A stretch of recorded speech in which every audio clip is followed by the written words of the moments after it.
Hello. Apparently it's hard to be adults and also debate at the same time, but well, let's go ahead and get started. I stand resolved that the US media has more of a corporate bias than a liberal bias.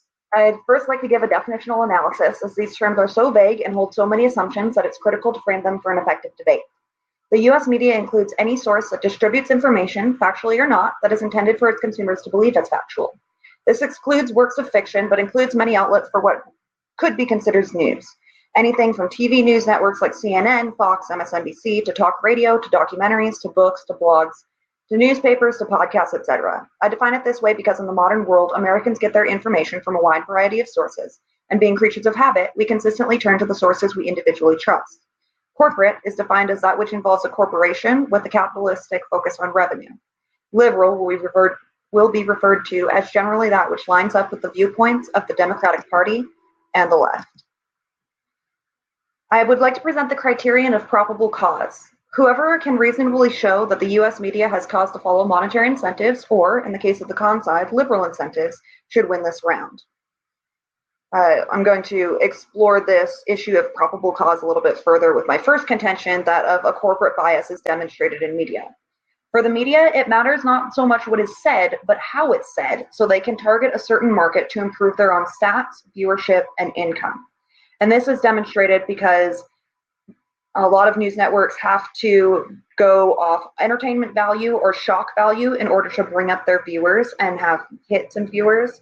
And the B point under that is that advertising brings in revenue. So not only do people want to improve their viewership and make sure that people are constantly tuning in and that they're seeing something interesting on a consistent basis so that they can keep that wide base of viewers, but this improves their advertising, and so they need to, there's a cost benefits back and forth between the people who are advertising and the people who actually present the news, because it has a lot more to do with the advertising, because that flows into the revenue of the news source.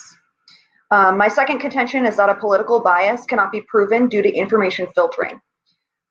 If you've ever been on Facebook and you've clicked on the little tab up on the right-hand side that says, I don't want to see this, that's it filtering. Google does it, search engines do it, news outlets analyze their target market for the same reason.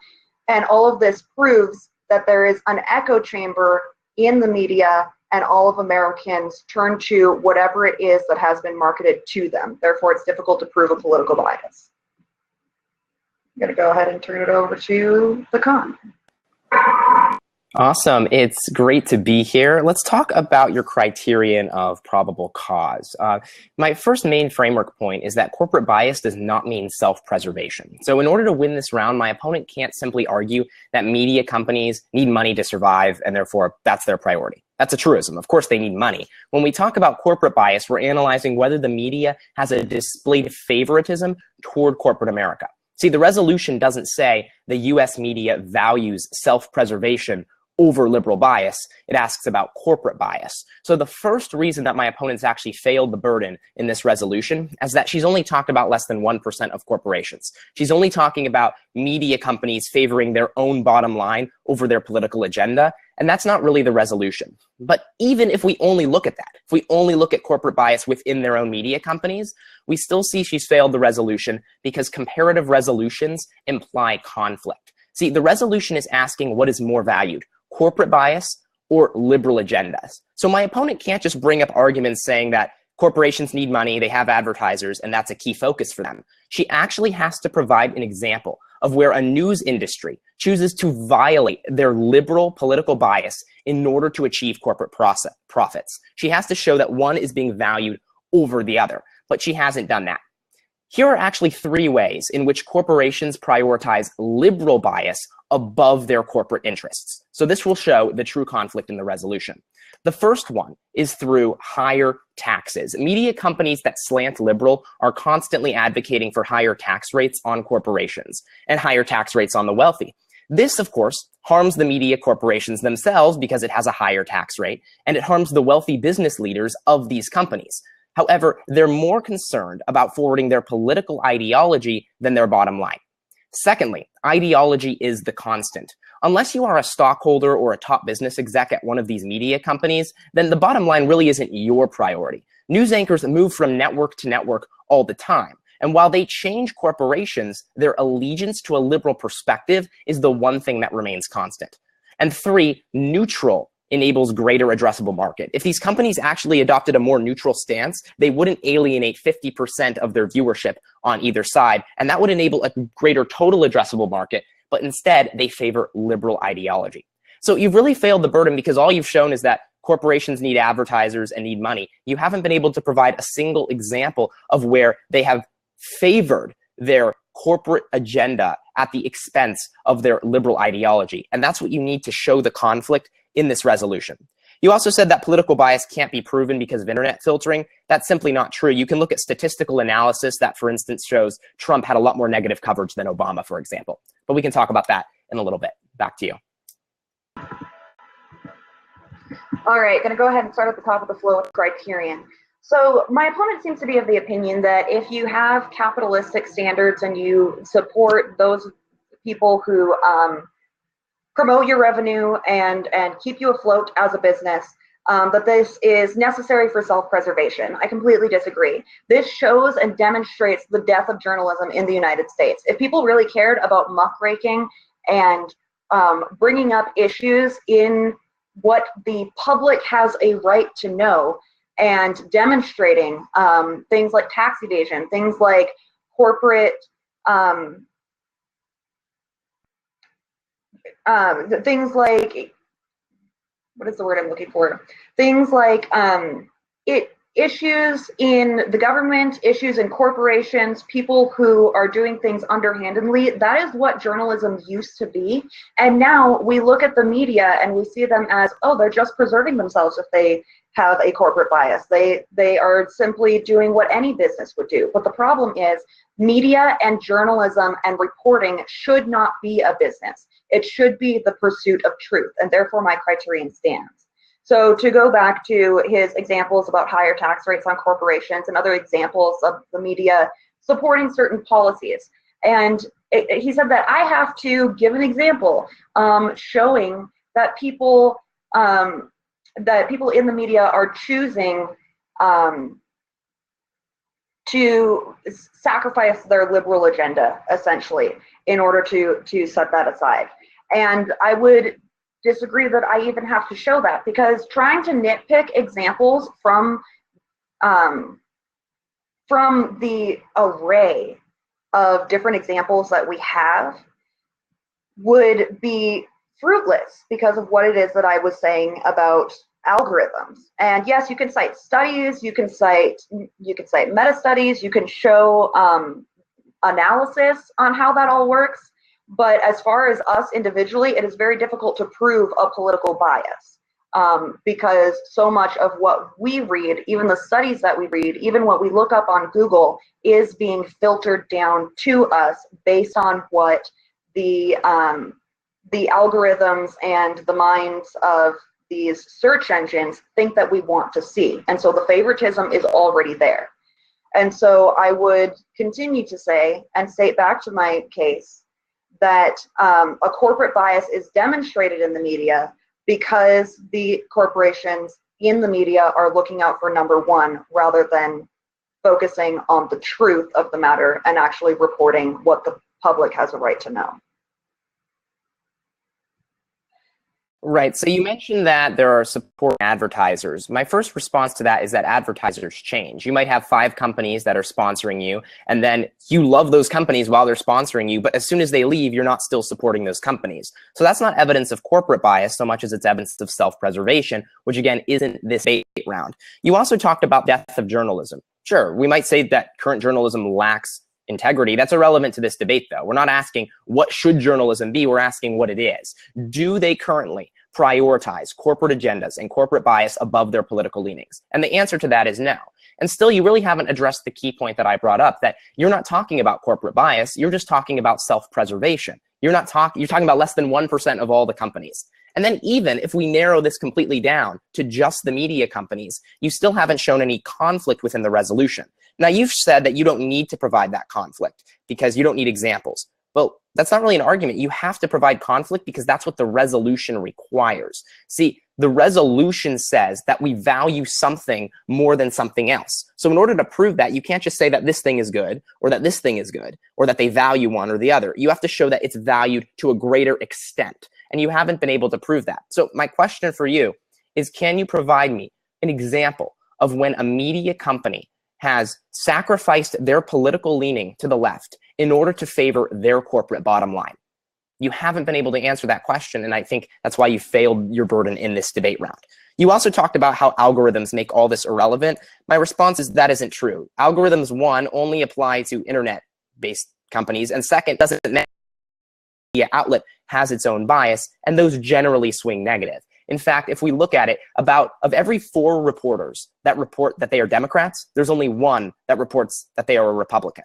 The Pew Research Center found that coverage of Trump's presidency was 62% negative and 5% positive. In contrast, Obama's coverage was 42% positive and 20% negative. So there's a clear liberal bias. But the other thing you failed to address were my 3 ways in which the news industry was choosing to violate their liberal political bias in order to achieve corporate profits. So I actually demonstrated the conflict that you haven't been able to.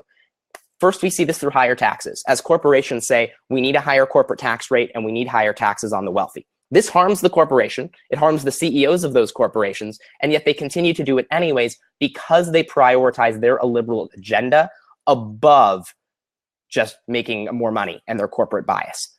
We also see this through their ideology. Anchors move networks, but they always retain their ideology. And we see this because they fail to try and play neutral to the middle of the crowd where they would have a larger total addressable market. So maybe you can answer this question at the top of your next speech. What is an example in which a corporation has prioritized their bottom line to the detriment of their agenda? All right, back to me. I'm going to, first of all, address that question because what my opponent is trying to do is ask me to answer a question that is not at all the conflict of the resolution in the analysis that I provided. So I'm going to go on back to that point earlier in the flow where he said there's no conflict in this resolutional analysis. And I want to make it very clear. There's a difference between the liberal ideology that has with it a majority of things like pro-choice, universal health care, higher taxes on the rich, et cetera, et cetera. And then there is the issue of corporate bias. Now, because of these 2 things, there is admittedly some bleed over because there are a good number of liberals, Hillary Clinton, for example, who have corporate bias, and there is a good number of corporations that benefit from liberal bias. So here's my example for you. My question is, if the media has such a liberal bias, why have they failed drastically to bring down the corporations who supposedly are hurting everything that liberals claim to stand for? Why have they failed to tear down corporations who are admittedly doing terrible things to animals in the meat industry, because that's a hugely liberal ideology? Why are they failing to bring down massive industries who are destroying the environment, pouring trash into the ocean, fueling a massive dependence on oil? Those things, I think if the media had such a liberal bias, there would not be this tension between corporations like there is, because the corporate level, the idea of actually supporting the bottom line and the revenue of bringing in money says none of those things are really that big of a deal as long as we're bringing in money. So that leads right into the next point of advertising changing and the evidence of self-preservation that my opponent brought up, because he again is not responding to my point about corporate bias not being mere self-preservation, but in fact killing what journalism originally is. Journalism is the pursuit of truth, and journalism is completely dead in our capitalistic, late-stage capitalism world. He made the point that few reporters are Republicans. All I would say to that is it really matters about whether people are interested in pursuing truth, and that's up to the audience to decide whether maybe there are more liberals who are more interested in pursuing truth as far as that goes, because there is that ideology that when you pursue journalism, that's there. But I do believe that I have shown firm conflict in the resolution, it's not something my opponent wants to argue. So you're making a contradiction within your core argument. Just at the end there, you said you have shown a clear contradiction, a clear conflict. But then just a few minutes ago, you told me that you didn't have any burden to bring forth a conflict at all. So which is it? Do you need a conflict or do you not need one? Let me help clarify for the judges. There is an inherent conflict in this resolution. To prove it, you have to be able to answer a basic question. My opponent needs to show a situation in which corporations have prioritize their bottom line, their own corporate standing above their liberal political agenda, because that would show that they value corporate bias more than liberal ideology. That's the burden she has to show, but she hasn't provided me an example of MSNBC, say, adopting a really conservative position on something so that they can make more money, so that they can have greater corporate profits. She hasn't provided a single application. On the contrary, I've provided 3 unique ways in which corporations routinely prioritize a liberal bias above their corporations, and she hasn't addressed a single one of those. So just on a preponderance of level of evidence, you can see the evidence is clearly weighing toward my side of the resolution. Now, she said there's a difference between liberal ideology and corporate bias, and that there's a bleed over, which is precisely the reason why you need to actually show conflict in the resolution. Essentially, all my opponent is doing is saying that corporations have a bottom line and that they have some level of bias. But she hasn't actually shown why they're valuing that over their liberal ideology. She hasn't shown that. Now, she keeps saying that essentially there isn't a liberal ideology in these corporations, and that why haven't they brought down the meat companies, and why haven't they brought down people who are arguing for no climate change? Well, they argue these things all the time. I mean, liberal ideology aligns itself with PETA. It aligns itself with making drastic changes in order to combat climate change. And these things are repeatedly brought up on the networks all the time. Is your standard that in order for there to be liberal bias in the media, they have to destroy every company with any semblance of conservatism? That's not even really a standard. It's very clear the liberal bias throughout all the major networks. There's only really one major network that leans conservative, which is Fox News. So the liberal bias is pretty evident. You also haven't contrasted any of my evidence from the Pew Research Center that showed that the coverage of Trump's presidency was 5% positive, whereas it was 42% positive for Obama. You haven't contrasted the evidence that says 4 reporters who identify themselves as Democrats will be matched by 1 reporter who identifies themselves as a Republican. Let me break all of this down. There's 2 main reasons in which you're failing the burden. First, you're only talking about 1% of corporations. Corporate bias is not just about self-preservation. It's not just saying we need to make money, therefore I win the round. No, corporate bias is about favoritism toward the American corporate landscape. And you haven't really talked about any of that. But then even if we accept your interpretation and only look at a company's bottom line, they still are prioritizing their liberal bias first through higher taxes and through their ideology. So can you give me just one example of them not doing that? All right, once again, I want to call out my opponent on reframing this resolution because he does not want to argue how I have framed it and how I have clearly shown conflict in the resolution. But if you want to make this an evidence debate, then I have evidence for you. I have 2 meta-studies to quote. One of them says that it is clear that the major source of bias charges in the individual perceptions of media consumers, and in particular, media consumers of a particularly ideological bent, which goes back to my original point about algorithms and how people perceive the media exactly how they want to perceive it, making statements such as referring to all the major sources. And some people see Fox News as extremely liberal, and some people see Fox News as not conservative enough or too conservative for their own tastes. And so we watch what we want to watch, and that is my crucial point, is that because of that, that proves that there is a corporate implicit bias in the media. Like I said before, it is not what is said, but how it is said that shows the conflict in this resolution. I have another meta-study saying that these findings lead to a dual-layered conclusion, that a liberal bias by the American news media stands to affect electoral outcomes can only be ascertained on a select case-by-case basis, and the calculated conservative bias exemplified by the American media did not successfully manipulate the ultimate outcome of the electoral process governing, and this was specifically about the 2012 presidential election. Now, my opponent is asking for and giving anecdotes.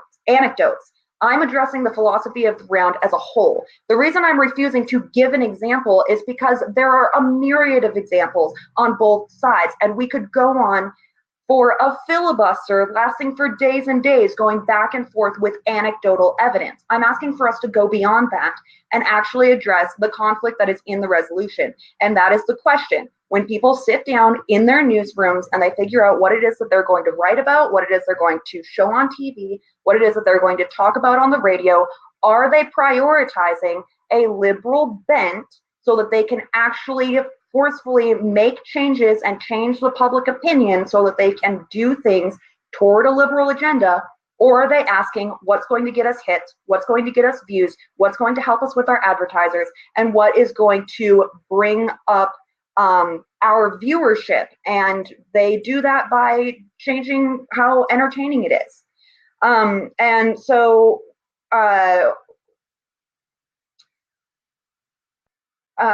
just to go back over what it is that my opponent has been saying, he keeps giving these examples, saying that there's higher taxes, there's these ideologies that work, and all that I want to say is that that's what their viewers want to hear, which is exactly why those media outlets say what they say. Right, so I'm still waiting on an example you can provide that actually shows the conflict in this round. Again, you talked about at the end how when corporations are covering their stories, they're looking at clicks and viewership and those things. Of course that's true. And they're also looking at their liberal bias. So how do we know which one they're valuing more? The only way you actually show which one is being valued higher is by looking at the conflict in the resolution. Because you have to show situations, or at least some mechanism, in which they are prioritizing their corporate bias to the detriment of their political ideology. If their corporate bias and their political ideology match, then you haven't shown the conflict in the resolution, and you haven't actually proven anything.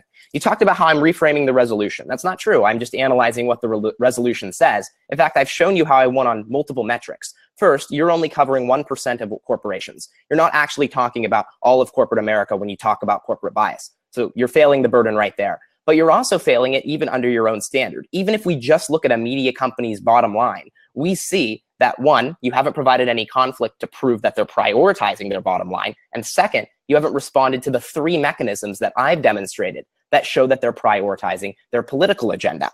You actually haven't really brought up a framework of your own other than media looks at clicks a lot.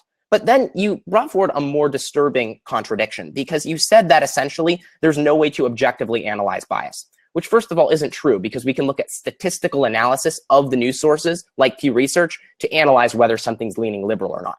But then you said that there's just no way we can know. Well, then how can you prove the resolution? Because if you're going to argue that there is no way to know whether there's liberal bias and it's different to every person and every opinion, how can you argue that they favor corporate bias? Isn't it the same for corporate bias? Isn't it true that nobody really knows what the corporate bias is and how much of a corporate bias they have? You can't play it both ways. You can't argue that under liberal bias, nobody knows what it is. We don't know, and there's no way to quantify how much liberal bias there is. And then when you argue your side of the resolution, say, it's very crystal clear. We know exactly what the corporate bias is, and that's what they're prioritizing more. So you actually have a fundamental contradiction within your round. You want to apply a different standard toward my side of the resolution, but then have a completely different standard for your own. And because you're fundamentally contradicting yourself, that's actually a third reason that you failed the burden of this debate round. Now, you also talked about how I'm just bringing up anecdotes. These aren't anecdotal examples. They're actually things that happen routinely that demonstrate the conflict within the resolution as a core, and you haven't even responded to any of them. You said we could both provide a myriad of different applications, examples on both sides. Well, then let me just put forward this challenge for you, this one question. Can you give me just one example of when a corporation decided to sacrifice their generally liberal political leanings in order to pursue greater corporate profits? Just give me one. If there's a myriad of different ones that we could bring up at any moment, just give me one at the top of your speech, and then we can keep chatting after that. Okay, my opponent keeps beginning and ending with all of his speeches by asking and saying that he's still waiting for example. Can you please just give me one example of when a corporation decided to sacrifice profits? And here is the point. Even if I show multiple sources, those are going to be media sources, because those media sources report on each other. People on talk radio are constantly attacking what we would call the mainstream media on TV. And people on blogs are constantly attacking what we would call mainstream sources. And we have multiple different sources where the media sources are constantly attacking each other. And so that brings me right into my next point in responding to my opponent, because he keeps accusing me of having a double standard. So let's go ahead and go back to my resolutional analysis and look at this resolution. The US media has more of a corporate bias than a liberal bias. Asking me to show he's basically saying that I have a double standard here, because you can prove that there's corporate bias, but you can't prove that there's liberal bias. But this comes from a fundamental misunderstanding of the terms used.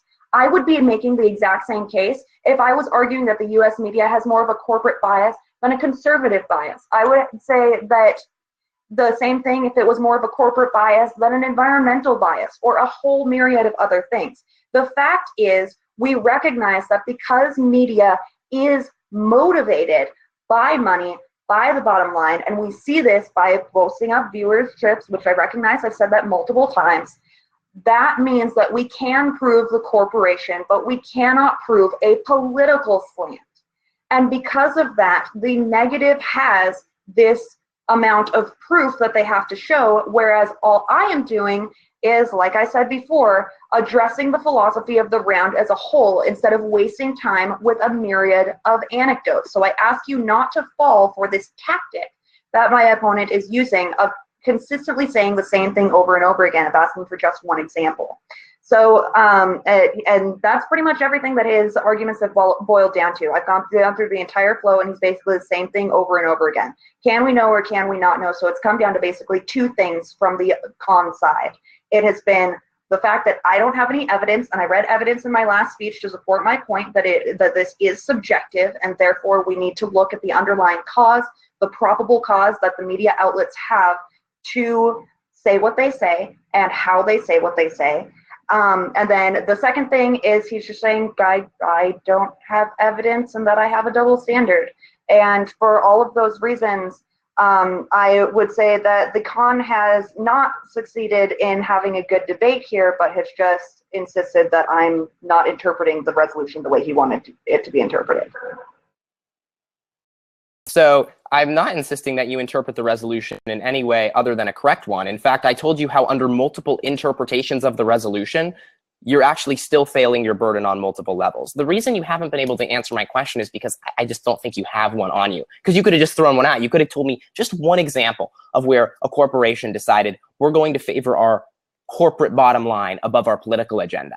But you haven't been able to do that, whereas I have provided not single instances of these things happening, but actual analysis that provides how on a philosophic level they can routinely advocate for policies that are detrimental to their bottom line but beneficial for forwarding their political agenda. And you haven't responded to any of those. You talked about how you're not in a contradiction because you'd argue the same thing if you were talking about conservative bias or environmental bias. My response is you would still have the same contradiction. To argue that there's no way to determine what conservative bias is or what environmental bias is, but that we can clearly know exactly what corporate bias is because we all know that corporates are just greedy money-making machines is intellectually dishonest, because you have to analyze news sources and you have to analyze the world around you in order to come to that conclusion. The core problem with your philosophy is just you're saying there's no way to know truth. We cannot know if something's liberal or not, yet you've rejected the evidence that suggests that the media is overwhelmingly liberal from the American Pew Research Center and from other organizations that report on the objective analysis on how liberal these organizations are. Now, you also talked a little bit about how basically corporations are seeking a bottom line, and that's why we know that they're prioritizing that. Again, you're failing in understanding, I think, the core of what this resolution is. Let me cap it off like this. There are a couple ways you can interpret this resolution. Either corporate bias is just a general attitude of favoritism toward corporations. If that's the case, then you failed because you've only talked about 1% of corporations, namely a few companies in the media. But even if you accept that interpretation, that we're just looking at a media company's bottom line, you're still failing the resolution's burden because you have to show conflict. You have to be able to demonstrate where a company is prioritizing their corporate bottom line, their corporate bias above their political agenda. Because otherwise, you can talk about how corporations have bias all the time. I agree with you. Corporations are seeking a bottom line. They look at clicks and viewership. But that's not what the debate is. You're rewriting the resolution. The resolution doesn't say the US media has a corporate bias. It says the US media has more of a corporate bias than a liberal bias. And if you're denying that a liberal bias can even be determined, you're actually denying your ability to fulfill the resolution. Because how can you show that something's being valued above something else when we don't even know what that something else is? So it's because you're failing the resolution by not providing a conflict, not correctly addressing what corporate bias is, and by ignoring the 3 examples I gave that show how companies are prioritizing their agenda first, that I believe a con ballot is warranted here. All right, we're done. All I want to say is, do we want to trust the media to report on the media, or look at who benefits?